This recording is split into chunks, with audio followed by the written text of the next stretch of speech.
Hi and welcome to part 3 of simultaneous equations. The first two parts were dealing with the calculator, and now I want to show you how to do simultaneous equations using the two other methods. Remembering that before I said that there's three methods that we'll look at, graphically, using substitution and using elimination. So now I'm going to have a look at using substitution.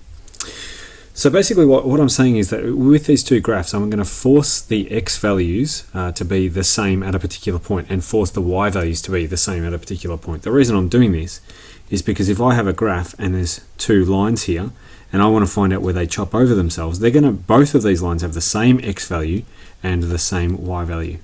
So I'm actually going to force this x value here to be that x value, the same as that x value over there, this y value to be that same as that y value. Okay, so that's what I'm about to do now. If I can rub all of this out, and it's not obeying itself, just give me a moment. There we go, finally got it off. So I've got these two equations, and what I'm going to say is that x equals 2y, so therefore I'm going to replace this x here with this x, which happens to be 2y. So this becomes 3y equals 3 times 2y plus 2. And so what I'm going to do now is I'm going to just expand this and I'm going to solve the equation because I've now only got y's in there, which will be perfect for me. I get 3y equals 6y plus 2.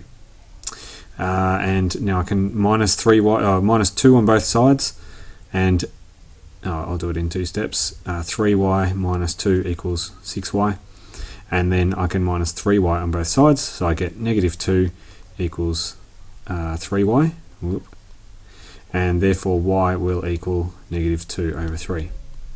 Okay, and now I want to know what the x value is, and so I substitute this y value here back up into my one of these equations. I'm going to sub it into the second equation because it seems much easier to sub it into that one because there's only it would be very straightforward. So x equals 2 times negative 2 over 3, which ends up being negative 4 over 3. So I know that my point of intersection, the point that they cross over these lines, will be when x is negative 4 on 3 and when y is negative 2 on 3. Okay, I could check that on my calculator if I wanted to, but you know, I think you can just hopefully trust me. The next one I want to have a look at, again, you're going to use substitution. Now, just before I do this, I'm going to remind you that if 2 times 2 is 4 and 3 plus 1 is 4, then I can actually say that 2 times 2 actually equals 3 plus 1. Okay, so what I'm now going to do is I'm going to use this kind of idea, this principle here, to understand that I can actually replace this y with x plus 2. I can make it this one here equals this one here, using the same logic that I did before. So I'm going to have a go at that as soon as I'm able to rub out all of this stuff. And again, it's not obeying itself, just hold on. There we go, finally got it off. It's very frustrating today. But I can make this 2x minus 4 equals x plus 2. And now I can just solve it just like I would any other equation. Minus x on both sides, so x minus 4 equals 2, and so therefore x equals 6. And then what I can do is I can substitute that back into any one of these equations. I'm going to put it into the second equation just because I want to. So y equals 6 plus 2, which is y equals 8. So the point of intersection that these two cross over will be 6, 8. Because at that point the x values are both 6 and the y values are both 8. My final example that I've got over here, again I'm going to use substitution. I've got 2x plus 3y equals 6 and y equals x minus 2. And I'm actually going to say that that y value there is exactly the same as this y value here. So I end up getting 2x plus 3 times x minus 2 equals 6.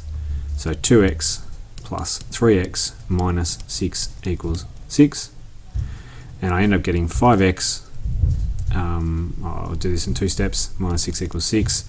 So 5x equals 12.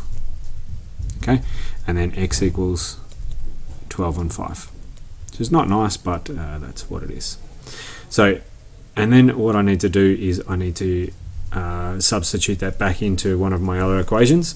So I will do that now. I'll say that y equals 12 on 5 minus 2 Now remembering that 2 is just really 2 over 1, so therefore I can make it 10 over 5, and so therefore that's 12 over 5 minus 10 over 5, which finally equals, things are disappearing on me, this is not as I wanted it to be, hold on, it's just not obedient today.